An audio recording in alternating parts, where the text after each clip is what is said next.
Hello everyone, welcome to this edition of The Insight. I am ABDALLAH Jonathan. Today we are looking at the election of Cameroon's former Prime Minister, Diplomat and Grand Chancellor of National Order, Philemon Yang, as the President of the 79th General Assembly of the United Nations Organization, and he and the 21 Vice Presidents will take up duties September 2024 when the World Conclave begins. Meantime, Somalia gets a non-permanent seat in the United Nations Security Council. What is the impact of all these on the place of the African continent in the United Nations Organization? We are looking at the answers to this question, and we are also looking at the functioning of the United Nations General Assembly and the organ as a whole, how it responds to crises across the globe. And in this program, we want to focus particularly on the case of Cameroon, with the crisis in the northwest and southwest regions of the country that's been pulling on for more than 7 years today.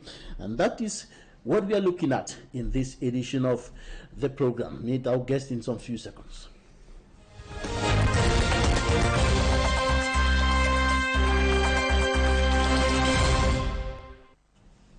Our guest today is AHMEDOU ABDALLAH. He is a Mauritanian diplomat, former government minister, and senior United Nations official between 1985 and 1993.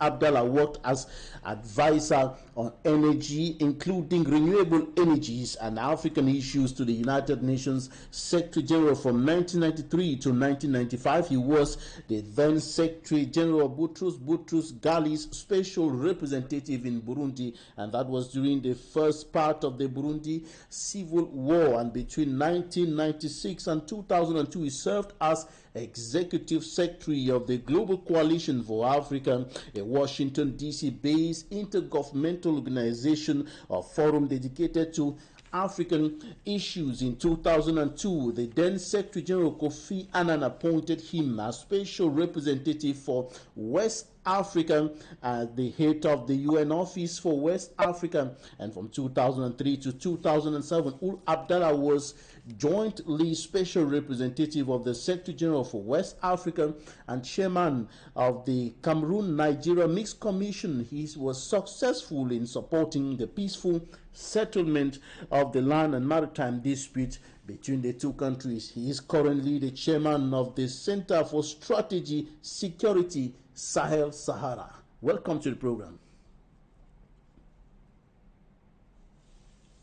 Thank you. Right. What is your take on the election of Cameroon's former Prime Minister, Diplomat, Grand Chancellor of National Orders, Philemon Yang, as the President of the 79th General Assembly of the United Nations Organization? Many Africans have occupied that position before, but at this point in time, what does this mean to Cameroon and the African continent at large? Thank you very much. This is a good opportunity to say hello to my Cameroonian friend, all of them, from the presidents down to the former prime minister, ambassador, whom I have known, and all the individuals I have known. I have a great souvenir from my time in Cameroon as discreet and competent leadership and elite. The election of former Prime Minister of Cameroon as President of a forthcoming General Assembly session is a recognition of that country's discreet but efficient role in international affairs. I'm saying that because this year, the Secretary General is also presenting a new agenda for the development, for international relations.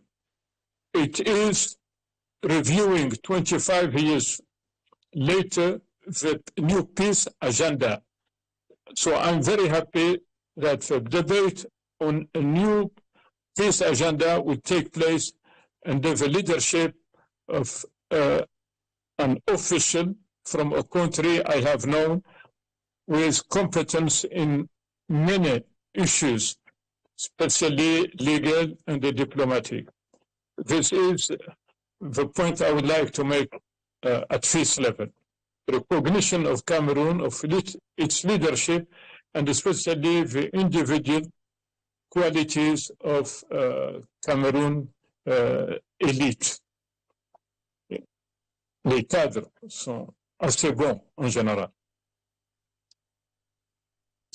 Appointment of this election of Cameroon's former Prime Minister Philemon Yang as President of the 79th General Assembly of the United Nations have on not only Cameroon but the African continent at large, especially within the functioning mechanism of the United Nations organization. Yeah. As you know, the General Assembly leadership rotates by nations, like the high-level office, like Secretary General. He is now from Latin America. Before it was Asia. Before that was Africa, Europe, and so on. But though the turn is to Africa, the selection of Cameroon is a recognition of that leadership in Cameroon. And especially this year, as I told you, is a very important year. One, because it is the 25th anniversary of the new agenda for peace, and the current Secretary General is working to adapt, to update the peace agenda, which was adopted in 1994 under Boutros Ghali. That is very important. Second, I'm very happy that Cameroon is taking leadership in this year, where a number of sensitive diplomatic issues are on the agenda. It is the war in Ukraine. It is very important question, mobilizing many countries' diplomacy and even military. It is also the question of Israeli-Palestinian issues. It is also the relationship now more difficult between North and South, with the BRICS enlarging themselves, China, Russia, Brazil, South Africa, Iran, and this stronger leadership with India, indeed, has been enlarged to include Ethiopia, Egypt, in Africa. So this year, General Assembly debate is going to be very sensitive, and I'm happy it is under the leadership of a responsible Cameroonian, and I'm sure, I hope President Biya will have time to go to the opening session and address the General Assembly in this crucial year of, again, a new agenda for peace and the difficulties international relations are facing now, economically and health-wise after the COVID. And again, as I said earlier, the war in Ukraine, the war in Palestine, Israeli, and many others, we should not be forgotten. In Asia, like Burmani, like the crisis in Yemen, many issues. Thank you. Others, including African, the crisis on the African continent. In its latest report, the Norwegian Refugee Council made public a list of countries with the most neglected, underreported, and underfunded crisis especially humanitarian crisis, and we have Sudan at the top of that list. We have Cameroon, we have other African nations where there are serious crises going on, conflicts that have displaced so many people, that have killed so many people, that have destroyed enormous, that have brought enormous material destruction upon the areas or the zones affected. Well, these are very important issues. Unfortunately, we don't have enough time because time difference between us. But this Cameroonian leadership this year is important on issues you mentioned, and we should include a very important issue going to be discussed. The old but always on the agenda, a proposed reform of the Security Council. As you know, Security Council is composed of 15 members, and these 15 members, 5 of them are permanent: US, UK, France, Russia, and China.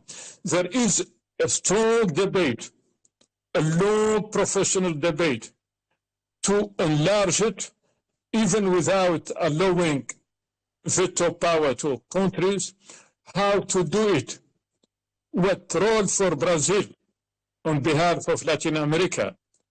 Why not adding Germany, the third economy worldwide, and Japan and India? But how about our continent? Is it going to be South Africa, Egypt, Ethiopia, Nigeria? So Cameroon is sharing this session at a very sensitive period. I repeat them: the reform of the Security Council, not a new agenda, but always sensitive, especially in the aftermath of the war in Ukraine and the war in Palestinian-Israeli. Second, the economic crisis, and after the COVID, and this BRICS. So all these are important issues. And knowing my Cameroonian friend, I worked with them on Bakassi and the border Cameroon-Nigeria. I respect their discrete competence and their discrete and effective way of working. I must say that not only the president and his cabinet, but your ambassador in New York, whom I have known for many years, Monte, these are able and competent leadership. So it is good for Cameroon, but not only Cameroon, it is good for us on the African continent, but also for the UN system, because Cameroonian leadership, including your ambassador in New York, they know the structure, the budget, organization of United Nations. So I'm hopeful the contribution will be great for the international system and will be great for the image and reputation of our continent. Thank you. Can you just tell us a little more about the job former Prime Minister Philemon Yang, President of the 79th General Assembly of the United Nations, and the 21 Vice Presidents will be doing as from September, when the World Conclave effectively begins? Well, as I told you, he is coming with a strong background of negotiation, of discussion. But what I see as most important is the agenda of next session.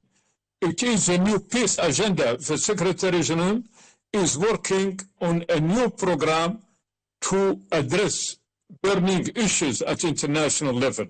So it is good to have someone like Cameroon Prime Minister experience to bring his input and his country input to this debate. It is important also, as I mentioned, because we have a number of crises. not only between states, like I mentioned, Ukraine and Palestine, Israeli, and Burma and many other countries, but we have very sensitive issues concerning us in Africa: migration, civil war, terrorism in the Sahel. My center for strategy, security in Sahel Sahara, and for many others. So the whole actuality is very sensitive, and it is good to have a leader like the Cameroon former Prime Minister sharing this coming session. Thank you very much. I wish I could spend more time with you, but I have to leave, and thank you very much. All right, thank you. Maybe before you go, you tell us something about the maybe before you go, you just tell us something about the Bakassi Peninsula today, which is in chronic, what observers have called chronic underdevelopment. You contributed, you supported to fight for the resolution of the conflict over the Bakassi Peninsula between Cameroon and Nigeria. When you hear about the Bakassi Peninsula today, in that kind of situation of underdevelopment, what do you think about that?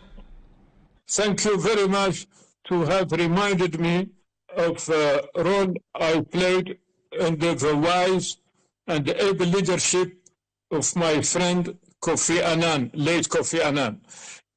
I was the first chairman of the Cameroon-Nigeria Mixed Commission, which was established after the International Court of Justice make its decision allowing Bakassi back to Cameroon. But it was more than Bakassi. It was the Lake Chad area, the land border between Cameroon and Nigeria, because some of our Nigerian friends, brothers, were moving to Cameroon. It was Bakassi, and it was the maritime border. So there were four issues: Lake Chad area, the land border, the Bakassi, and the maritime. I must say, and I wrote it in my memoir, that Cameroon leadership at all levels was very able and knowledgeable, and as is known throughout the continent, discreet but able and competent leader. It was under Kofi Annan leadership that I represented that I was there when the first withdrawal from the Lake Chad area. I was there when we agreed on the land border. It was under my leadership that President Biya and President Obasanjo with Kofi Annan came to New York to sign the final agreement giving Bakassi back to Cameroon.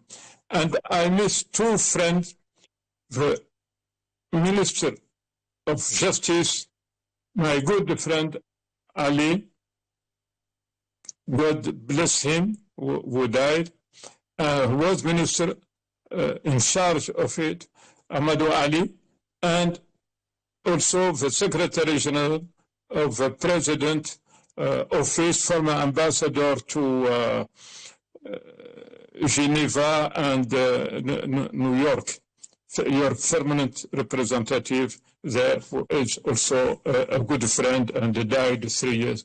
He died 1 year before AHMEDOU Ali. Both were very able and good representative of Cameroon, and all this under the discreet, quiet, and able leadership. And we had the former Minister of Justice, who is now in the opposition. He was the legal advisor of the Cameroon delegation. I'm sorry, I forget his name. I have it, but he was the Deputy Minister of Justice, and now he is one of the leader of the opposition. Yeah. So his name come to me. Thank you. Hmm? That's Professor Maurice Kamto. Yes, exactly, Professor. Yes, it was him. Yeah. Thank you. Thank you very much. All right, we thank you so much for your time. Thank you for the insight. Thank you so much for taking part in this edition of The Insight. Okay, right now we want to take a look at what the newspapers reported in Cameroon, the press review.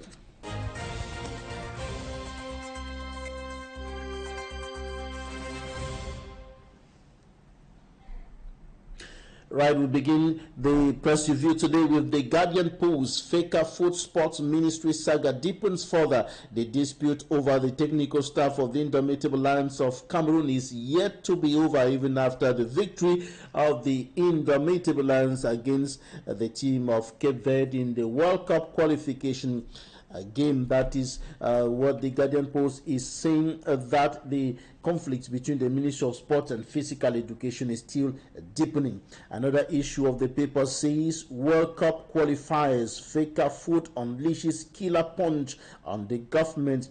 The Etofis-led Faker Food is reported to have vowed it will not issue or accredit government-appointed staff for matches against Cape Verde and Angola.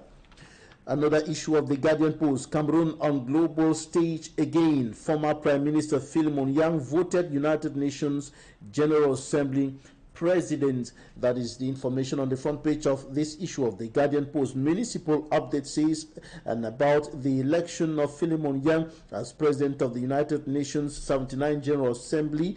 Municipal updates writes that Cameroon scores a major diplomatic victory. A victory for Cameroon, according to the municipal update newspaper.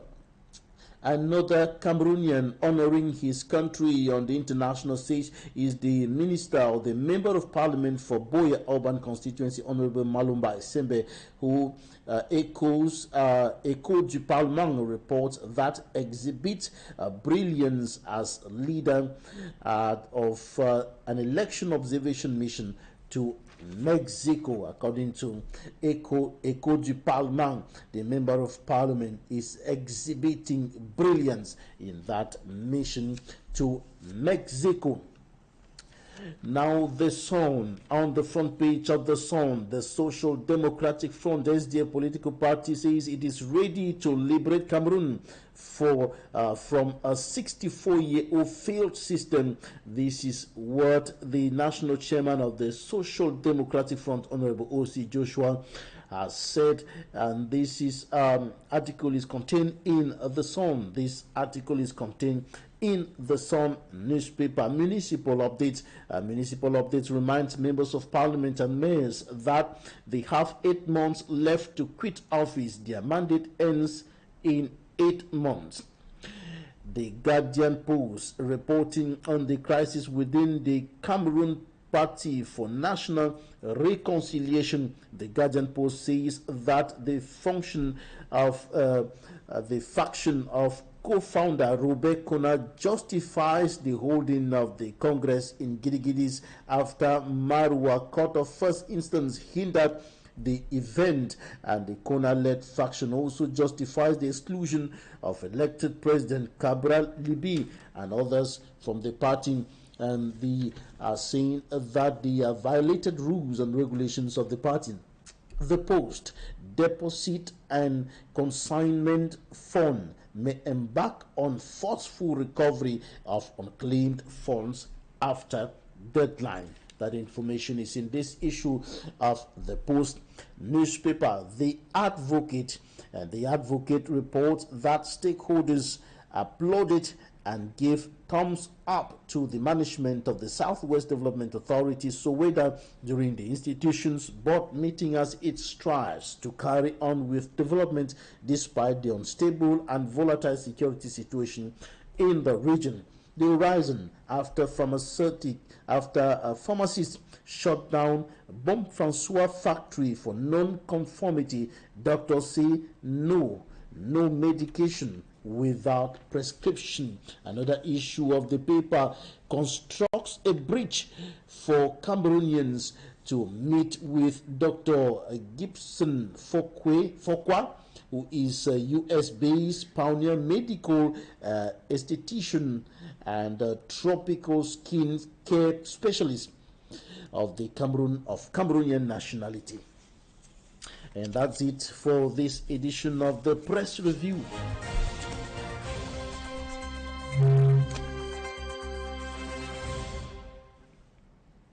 Thank you so much for staying with us. Now, coming up in the place of interviews of the week, we are bringing to you details of an opinion poll carried out here in Cameroon by a civil society organization, English Cameroon for a United Cameroon, and the organization went finding out what Cameroonians think about the upcoming elections next year, notably the presidential election, what they think about the potential candidates, what they can offer and what they should offer. Take a listen to Ben Aki. He is the coordinator of the English Cameroon for a United Cameroon civil society organization.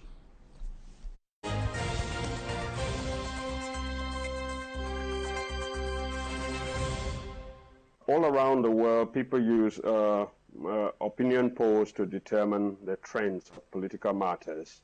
And even in countries like United States, with over 300 million people, about 200 million voters, they can use a well-conducted survey or poll of about 1,000 people to know how the whole country is doing.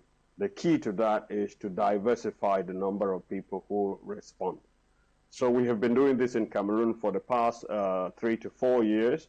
We want to give Cameroonians an opportunity to weigh in on the political situation. So this particular poll that was conducted had about 870 respondents from all the 10 regions and even those who are abroad. And in each region in Cameroon, at least we have 20 people responding. So with all of that, to make sure that the sample is reflecting the population, you need to weigh the result. You imagine if you're making a soup, you don't eat the whole soup to know whether the salt is correct. You test just a little bit of it. That's what opinion poll is. Once it is well mixed, then you get the result. So the Cameroonians want to see a competitive presidential election between Mr. Maurice Kamto as leader of the opposition and Mr. Joseph John Gote as the CPDM candidate. But the CPDM needs to be careful because Mr. Cabral Libby of PCRN is also very competitive, is becoming very competitive and drawing support from areas where CPDM is traditionally strong. No, I need to clarify. The question was posed this way because we understand that the next year's election, Mr. Paul Biya will be on the eve of his 93rd birthday. So we assume that he is going to resign from politics. We say, if he resigns, who would you want to see as the leader of the CPDM? Then there was another question that say, if he does not resign and he's a candidate at the upcoming presidential election, how will you vote? And based on that poll, we found out that Mr. Maurice Kamto would win that election. Even the second place will be occupied by Mr. Cabral Libby, Honorable Cabral Libby. Paul Biya will be in the third position. So Mr. Kamto will have about 51%, Mr. Libby will have about 19-20%, and Paul Biya would have about 13 to 14%. So that's what the result is showing. So two things. One, if we assume that Mr. Paul Biya is going to retire, which nature seems to dictate that direction, he himself had said that he will see at the end of this term whether he should retire to Mvomeka or whether he should stay again. So I think these results are giving him some kind of indication. If he wants to have an honorable exit from the political scene in Cameroon, this is the time for him to organize a CPDM Congress, and the party should designate a new flag bearer. This is going to help them become more competitive. Otherwise, the CPDM will not even be in the second place. They will be pushed to the third place. And I think the CPDM understands this. I think they read these results very carefully. That explains why Mr. Cabral Libby is having some trouble with the administration regarding the leadership of his party. He is a threat to the CPDM for the second position, not the first position, which is clearly occupied by Mr. Maurice Kamto of the CRM MRC party. 2025 is proving to be a very exciting year for Cameroonians. We will have to give credit to the politicians, especially Mr. Maurice Kamto and Mr. Cabral Libi. They have been promoting the idea that we can obtain change in Cameroon through the ballot box rather than waiting for a radical revolution like we see in other Francophone countries. So the reading, and even from the commentaries on the website, those who are responding, shows that Cameroonians are excited. They are waiting for that election to come. This partly because the politicians have promised that you need to vote massively, register massively, vote massively, defend your vote. And I agree with them. If the vote is tampered with, the citizens have the right to defend the Constitution by all means possible to make sure that the votes are counted, because that's where the power really belongs to people. So I think the Cameroonians are getting ready more than they have expected below. I would expect that the voting register will go up to about 8 million at the end of this year. And also, I expect the people to be very, very engaged in the upcoming election. Then again, for the parties, they need to read this enthusiasm in different ways. The CPDM needs to present a strong candidate and a strong platform on issues like federalism. People want to hear an answer. So the country is also, we did a separate survey seeing that the majority of the country is supporting federalism. So the party that captures this, this excitement and supports federalism is likely going to draw more people. And I think that's where Kamto's party is going. So there, unfortunately, for parties like SDF, they have to make a choice. Either they're going to ally with Kamto's party or with Cabral Libi's party, or they may decide to ally with the CPDM. But as a standalone national party winning that presidential election, the polls show that the SDF is not really strong enough in that. So it is very exciting, and I'm glad that the Cameroonians can see that by focusing on the elections, voter registration, massive voting, defense of that vote, and using opinion polls like this, we can anticipate the general direction where politics is going. And I think it also forces the government to respect politicians like Maurice Kamto and like Cabral Libi, because they have the support of the people. And I think that's the right place where Cameroon needs to be. Modern politics is done with this kind of measurement of public opinion, measurement of the temperature of the political situation in the country. So I'm very optimistic that next year will bring transformative change in the electoral politics of Cameroon, despite the discrepancies, despite the problems with Elekam. An Anglophone president has to come out of a political process. Don't forget that Mr. Frundi could have been the third president of Cameroon if his results were respected in 1992. There was no special consideration for that. But right now, as we stand, the best chance for an Anglophone president is through the CPDM party. For example, if these opinion polls are respected, you will have, at the leading position, you have Mr.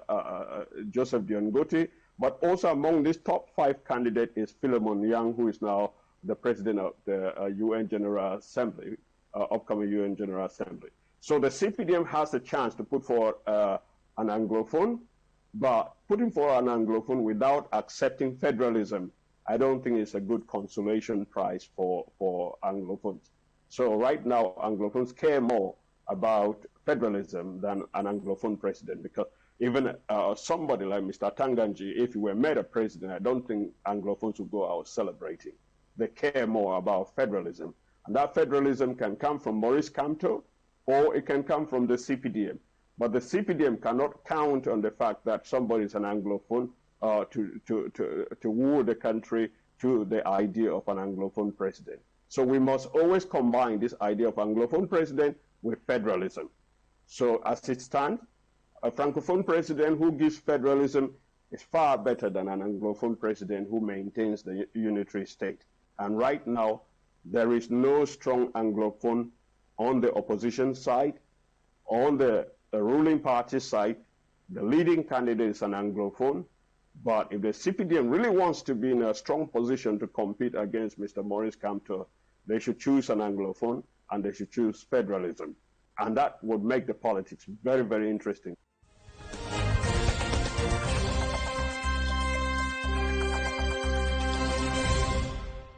I therefore declare His Excellency Philomen Yang of Cameroon elected by acclamation as President of the General Assembly at its 79th session.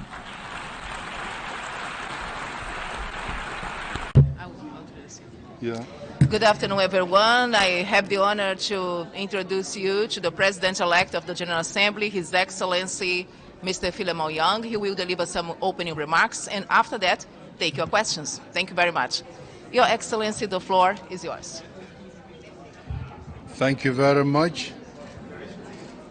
There's just been an election. I have been elected President of the 79th session. I am not yet in place. I'm not yet working.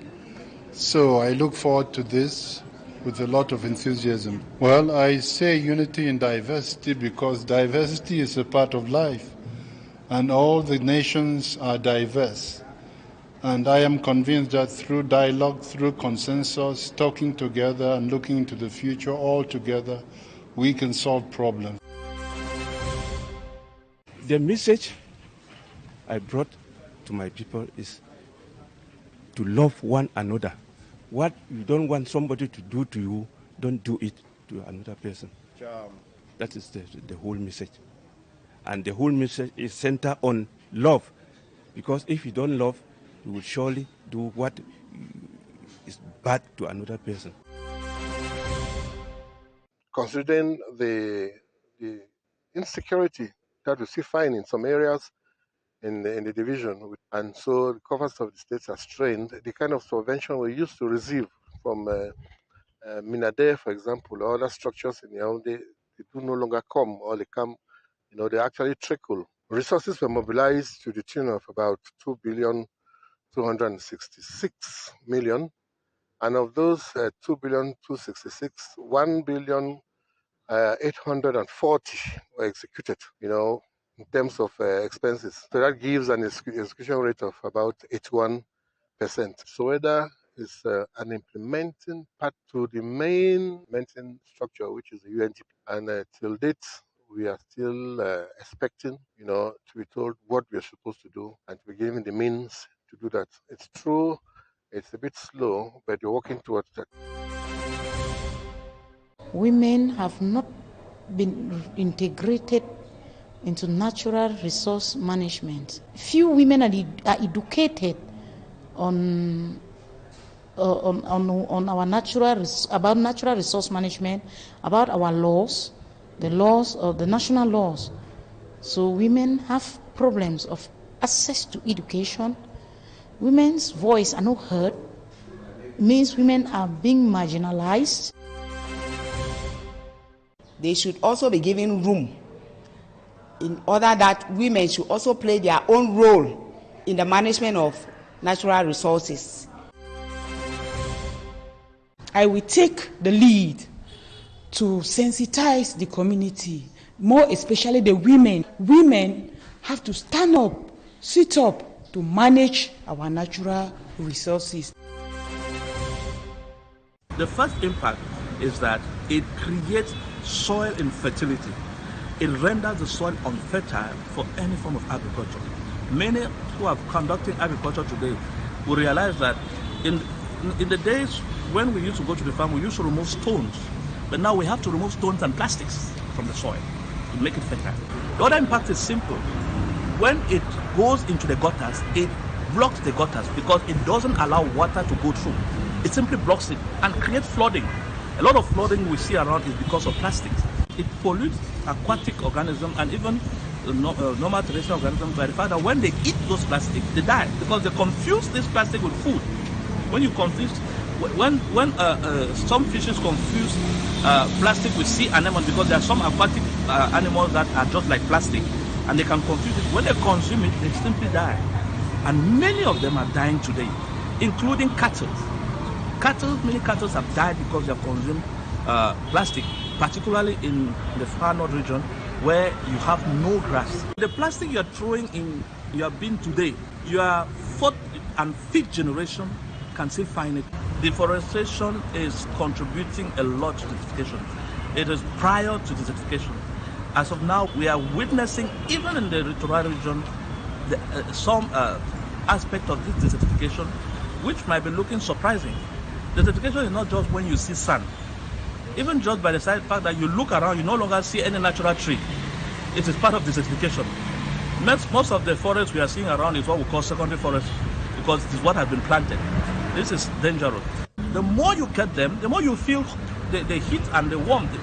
Many are complaining now that they are feeling a lot of heat. Okay, let me tell you, those who have trees in their home, they are not feeling the same heat like you.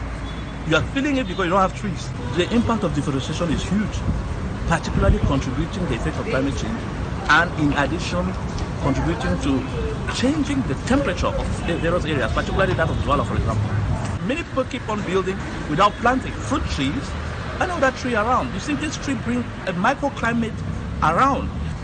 Plant trees around you, and your climate in your house will be different. It might be having some heat, but the trees will reduce its impact.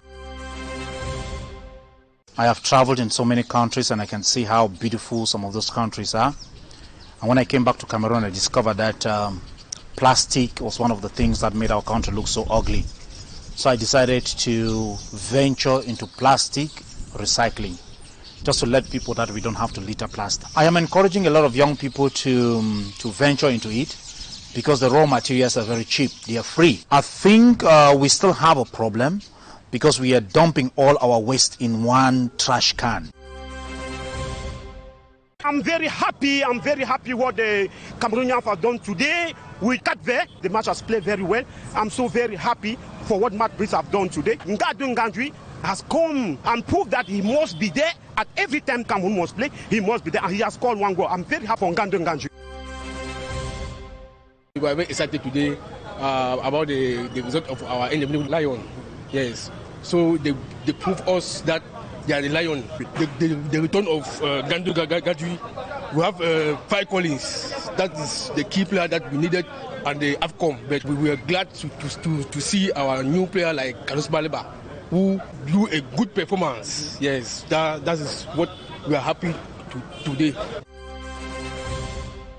I think we controlled all the game. The chances were for us. Could score more, but 4-1 it's not bad, I think. So of course I'm a very selection of 29 players, included the goalkeeper. So of course I'm going to use them. They're all playing in big teams, of most of them. So it's up to us to keep the players fresh and try to have a result on the same time. So this is balancing. This is depending how the recuperation will be. But if you have a selection of 26 then without the goalkeepers, I think it would be stupid not to use them.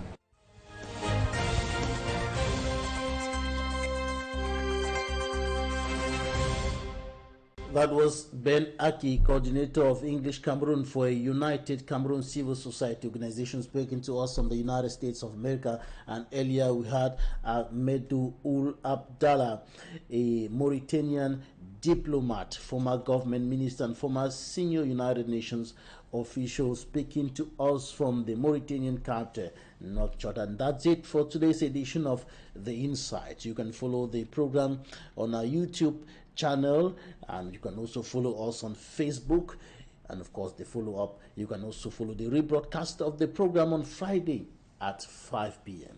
Thank you so much for your time. Goodbye.